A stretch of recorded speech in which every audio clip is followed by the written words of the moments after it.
coming from St. Louis for the school, have you been able to settle into the community? Settle? I'd say no. 3.5 weeks living in a hotel, the wonderful Drury Inn, which of course comes out of St. Louis, and I happen to know the Drury family and the people who work for the Drury, which is wonderful. They've been very kind here. Fascinating that the person who built the Drury Hotel is actually a member of my community in St. Louis, and he mentioned to me the location that he had built, so it's kind of an interesting connection, but not really settled. People have been warm, welcoming, wonderful, but we're not in our home, and I've been living in a hotel room, and it's a little difficult, but nonetheless, I'm working long hours, long days, and enjoying getting to know the community. So settled, no, but on the way, absolutely. And as you've been in this role for about 3.5 weeks now, how has it been going, and what are you looking forward to this week? Well, first I have to mention how warm and welcoming everybody has been. The staff members have been outstanding. And of course, the community lay leaders have been wonderful, and the community at large has embraced me. I've met with so many different leaders, be they within the Jewish community, within the general community, the civic community. So it really has been fascinating for me to get to meet the broad swath of individuals. One of the things about our Jewish Community Center is that it's a center for all people, and so I'm meeting all different kinds of folks, all shapes, sizes, and colors, and orientations, and that's really been wonderful. So, candidly speaking, this notion of the multiplicity of populations who participate in the life of community, I think often synagogues get the bad rap that we're mostly only for those individuals. Right? It really wasn't true in my synagogue. I think I already was able to create the notion that it was a community center of some sort. Size, scope, obviously very different. But I've always had this notion that Judaism is a wisdom tradition. And it's a way of living that can enhance and help people flourish, right? So it just helps with human flourishing in general. So the ability to do that on a bigger and grander scope in a facility of this sort, with the staffing that we have here, with the talent that we have here, what a great blessing.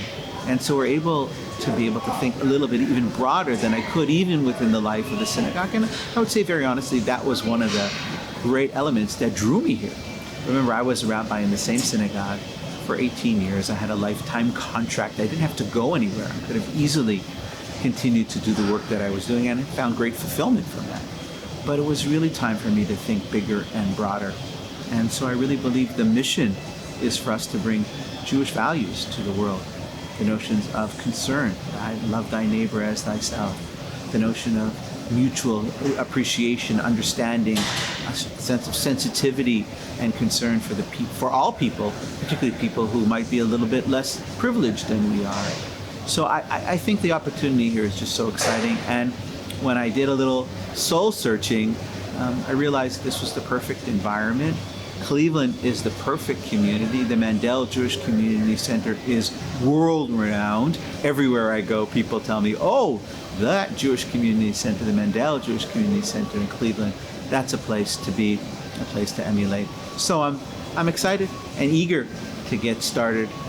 Even though I've started a little bit, I feel like the first 30 days are really just about learning where people sit, learning people's names, learning what people do. And I hope that we'll have a chance down the road to reflect after some period of time, and we'll be able to talk about all of the wonderful successes and a couple of the missteps along the way as well. But that's part of growing and becoming the best versions of ourselves that we can be.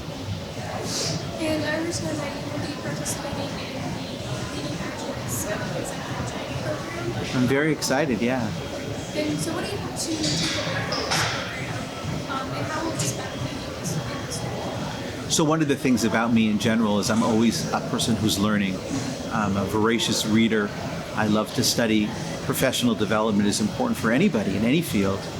So for me, being involved in Leading Edge, which is a cutting edge program at the highest level, is really exciting.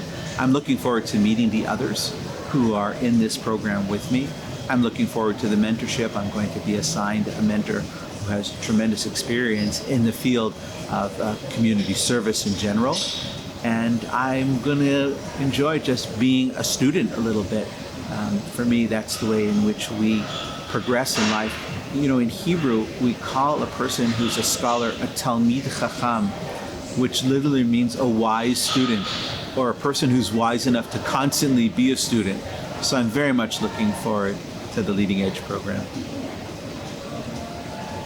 And what goals are you setting for yourself and for the J as you begin your tenure here? So for myself, it's to be able to follow in the footsteps of the great leaders who've come before me, including Michael Hyman, who just recently retired.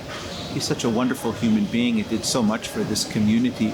So I'm honored, humbled to be following, and want to keep the level of honesty, integrity, creativity which he brought. Those are obviously qualities that I'd like to emulate. For myself as well, I'm a student of Clayton Christensen's, who came up with the notion of disruptive innovation, and I want to begin to innovate. I think it's really important for us to constantly be on the growing edge, the cutting edge, the leading edge, as it were, of the ways in which a community builds itself, construes of itself, and is willing to promote itself. So I'm really excited by the fact that I've been given the opportunity to take the reins and enough freedom to begin to think in new ways about what it is that we are doing here. Not abandoning our core missions, God forbid. I mean, those will continue to be, but expanding upon the wonderful reality that we already have. I talk about this as a great springboard because, the kind of more energy that I put into kind of bouncing down and pushing down, the more that we'll have the uplift. So I'm really looking forward to that experience. And you're coming here to the J coincides with the 75th anniversary.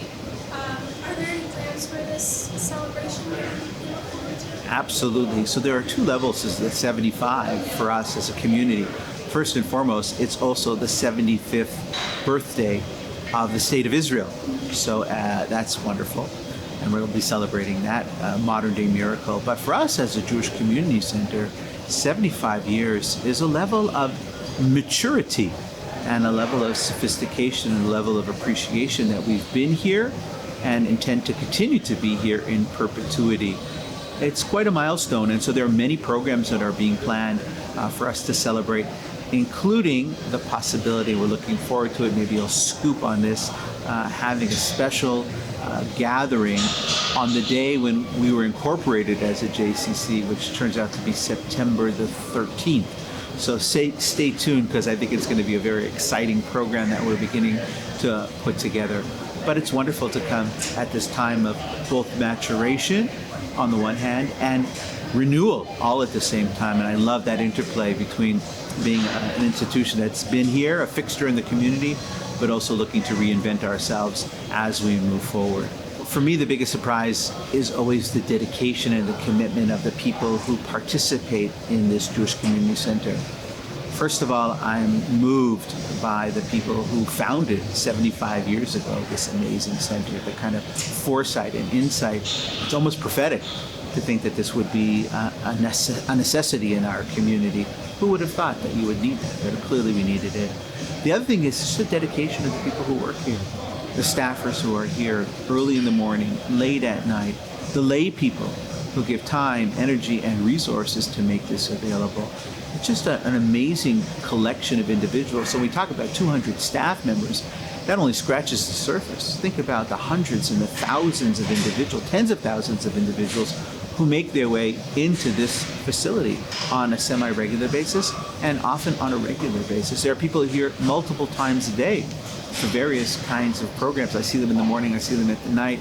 They're coming for their own well-being, for their own flourishing, physical fitness, emotional fitness, wellness in general, but there are also people here to volunteer and to make life better for others, the people who provide all the services that are here, both on a professional and lay level.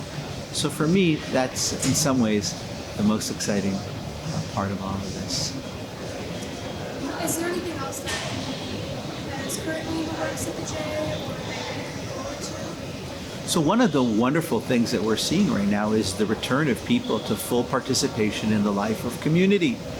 And that's very exciting unto itself. A little bit of a sleepy period before, but now a return to energized participation, as you can see, being in this building, looking down and around, and all the energy that you see happening in every single corner of this large facility. There are people participating, which is very exciting for me. So I'm very much looking forward to the kind of renaissance of what we hope will be here at this moment in time.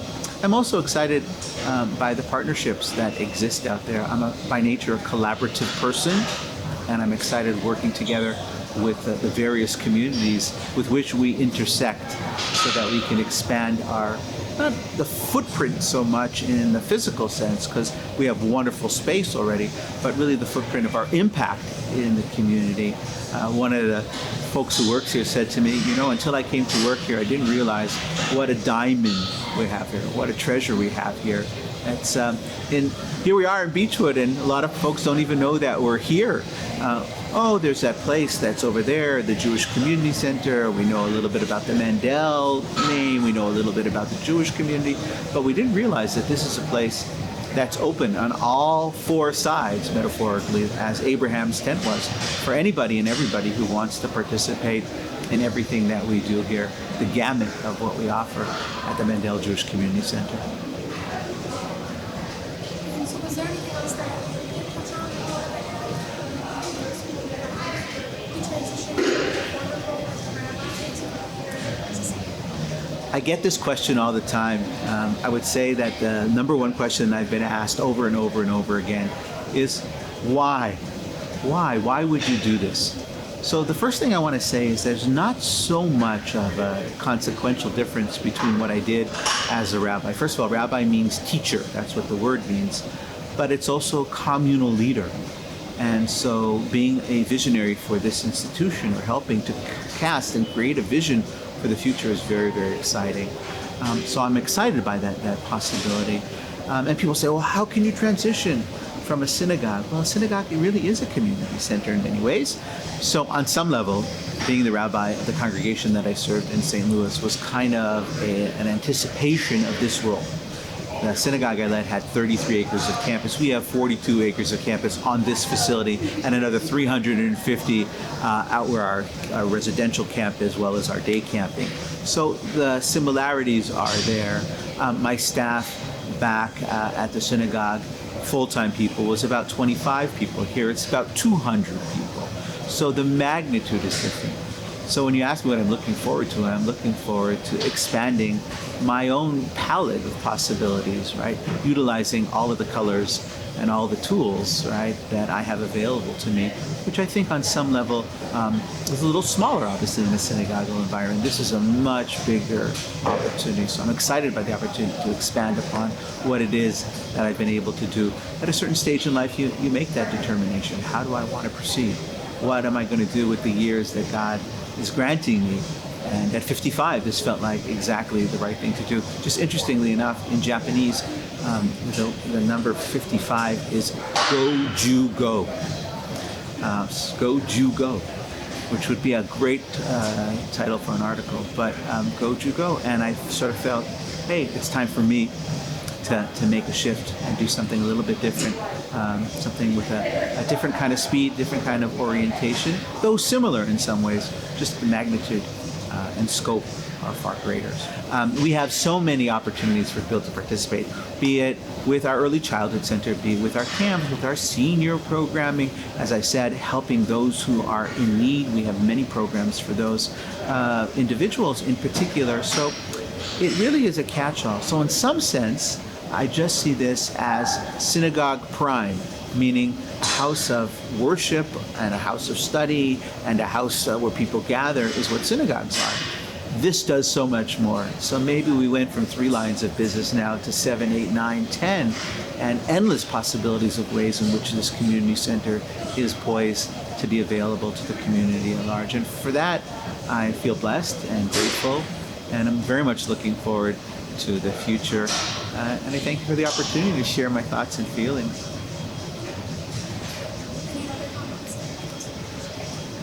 I would just add maybe one thing from my perspective. I'm married. I have 4 wonderful children. My wife is a professional in her own right, and my kids are all off. I have a daughter who's in medical school and a son who's studying religion at Washington University in St. Louis, and another one who's studying engineering at Washington University. And my youngest goes to school here at Case Western. And I have to say, to a person, they're all excited. And you would have imagined that on some level, particularly young people would say, this is my home, the only home I've really ever known. They're excited. They're excited for the possibility for themselves, but they're also very excited that their father is so jazzed by the opportunity, their father and their husband are so jazzed by the opportunity to do something new. So I guess I would be remiss if I didn't acknowledge the fact that this is a family move, as hard as it is to move from a place of comfort. I talk about disruptive innovation. This is a big disruption, but it's about innovation, creativity, and hopefully making an impact in a way that's beyond the scope of what I could have done in only the synagogue environment in St. Louis. So I'm here and I'm excited to be in the land.